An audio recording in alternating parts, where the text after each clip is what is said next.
The Galactic Concord had always prided itself on order. For thousands of years, its fleets patrolled the stars, its ambassadors negotiated peace, and its scholars catalogued every corner of known space. They believed that no force could threaten the balance of civilizations, that diplomacy and technology were always enough. But now that belief was gone. Entire planets were disappearing. One moment a world would shine with life, the next nothing remained. No signals, no colonies, just silence. The cause of this destruction was terrifying. The Varcoon swarm, a hive-minded species that seemed part machine, part living metal. It moved in unrelenting waves, consuming everything in its path. Forests turned to ash, oceans boiled away, and the very crust of planets melted into fuel for its endless expansion. The Concord's fleets tried to fight them. Squadrons of elegant, gleaming ships struck with precision, weapons calculated to the finest degree. But the swarm adapted faster. Lasers melted on contact. Missiles were shredded mid-flight. No attack could stop it. Every battle ended in defeat. In desperation, the Concord convened a council. Ambassadors from hundreds of species gathered aboard Alaris Prime, the gleaming capital world, orbiting its golden sun. They filled the grand chamber, a room high above the planet's surface, walls lined with holographic maps showing the devoured worlds. "This is worse than we imagined," whispered Ambassador Q-Tal of the Elixari. His 6 eyes glimmered nervously. "Entire sectors are gone. We cannot fight them." A murmur of agreement swept the room, but one voice rose above the despair. Ambassador Rin of the Helioran, whose people had survived centuries of harsh deserts, said, "We have sent messages to every species capable of answering.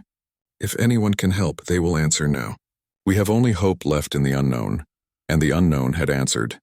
The Terrans, humans from Earth, the so-called Deathworlders. When the human delegation arrived, a low hum of astonishment spread through the chamber. The ambassador and commander, Lyra Kane, stepped forward. She was small compared to the towering aliens around her, but her posture was firm, her gaze steady. She did not hesitate, did not look frightened.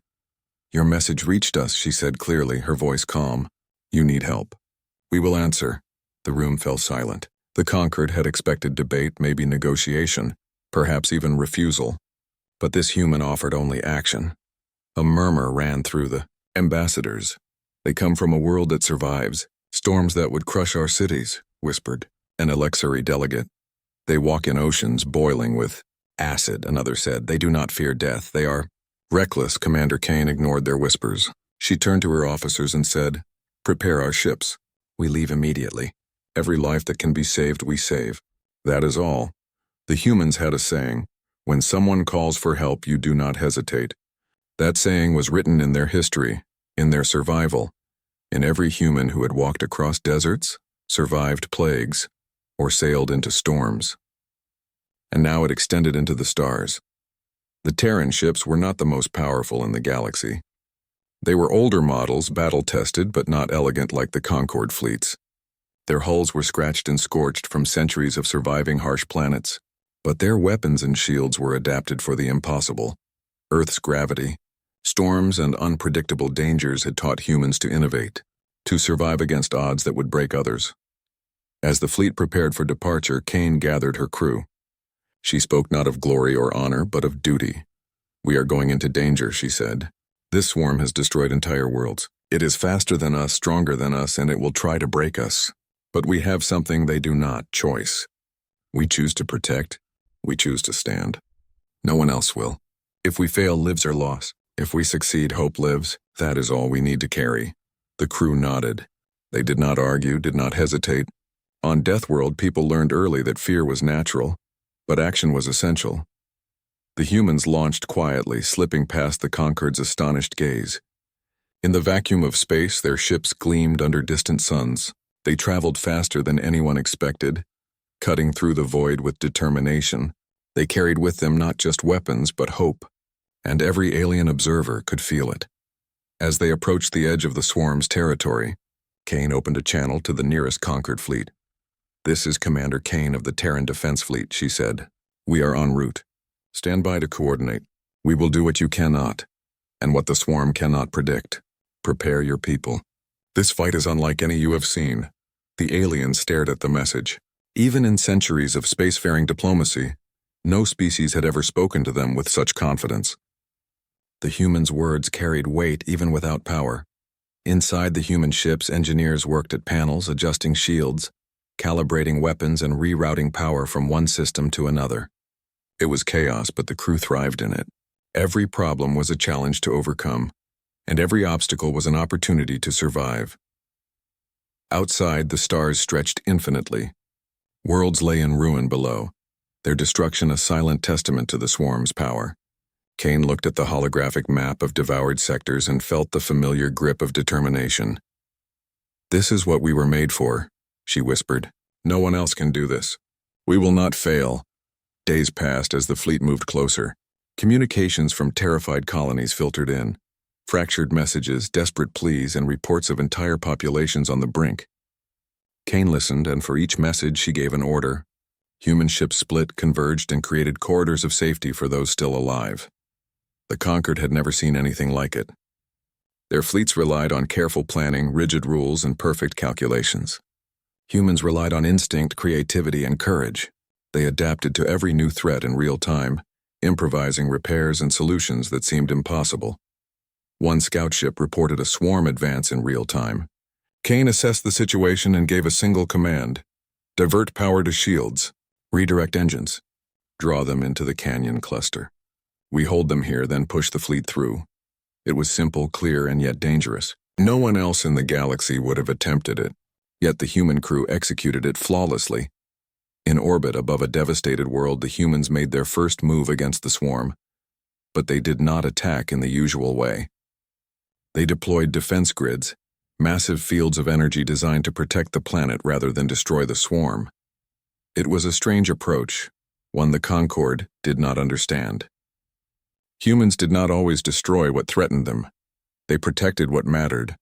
Alien diplomats watched in disbelief as the first wave of swarm machines collided with the invisible barriers. Their attacks, which had annihilated entire planets, slowed, then halted.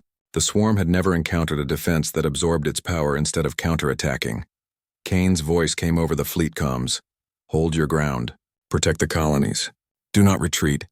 Every moment we hold them, more lives are saved." And the humans held. The swarm shifted, recalculating, trying to break through the unexpected resistance. The humans adapted in turn, rerouting power, repositioning ships, and predicting the swarm's movements. The conquered had never seen such flexibility or bravery. The humans were not perfect. They risked everything. But every risk was measured by the lives it could save, not by glory or reputation. As night fell across the void, the first planet under human protection sent a message. It was simple, one word, but it carried weight. Alive. The ambassadors of the conquered whispered among themselves. They had been ready to accept the end. Now humans were offering a second chance. Commander Kane looked out the viewport at the stars, her eyes steady. "We fight not because we can, but because we must," she said quietly, "and that is enough." In that moment, every alien in the council understood. Earth's Deathworlders were not just another species.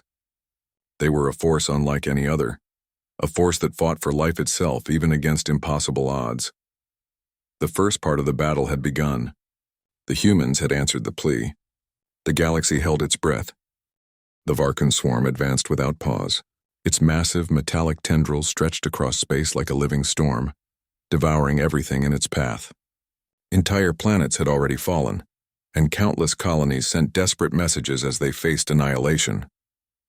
Yet the Terran fleet under Commander Lyra Kane moved with quiet determination. They were not there to strike fear. They were there to protect. As the human ships approached the first threatened planet, the aliens watching from the conquered fleets could hardly believe their eyes. The humans deployed protective grids, shimmering shields of light that stretched across the orbit, forming an invisible wall between the swarm and the planet below. "This is impossible," whispered Ambassador Qutal of the Elixari. "Their ships are holding back the swarm." "They are not holding back," Kane replied to her officers calmly. "They are choosing to protect. That is something no machine can understand." The first wave of the swarm crashed against the energy grids. Sparks danced in space as tendrils of living metal struck the shields. The swarm expected resistance, destruction, but not this. The grids absorbed the attack, bending and redirecting energy harmlessly into space. The alien spectators gasped. They had never seen a defense so bold. Kane's corvettes moved in a coordinated dance, guiding small colonies to safety. Human engineers patched damaged grids in real time, rerouting power from one shield generator to another, improvising in ways that would have been considered reckless by any other species. But this was the essence of the Deathworlders: creativity under pressure, courage in the face of impossible odds.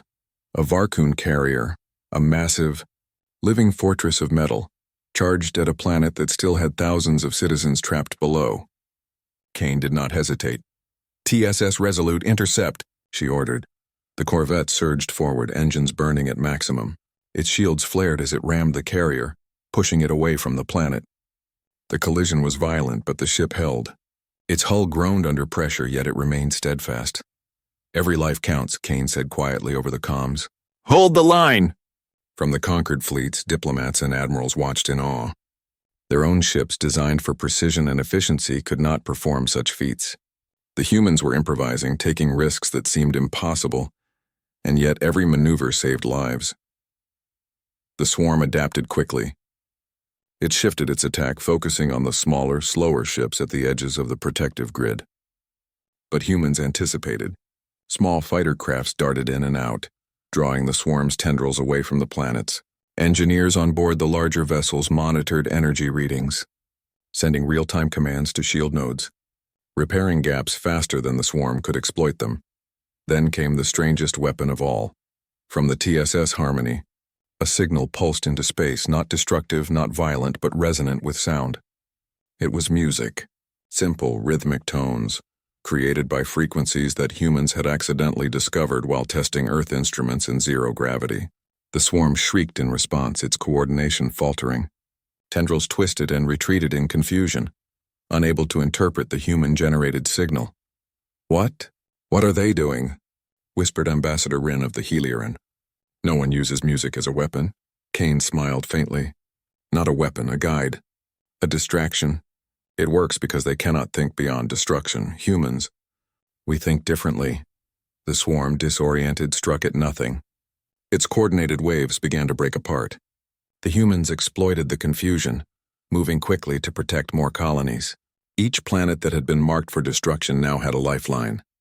In one small system, the last remaining city of a beleaguered race hovered on the brink. The swarm had already taken half the planet's surface. Kane deployed drones and guided evacuations while the fleet maintained its protective barrier.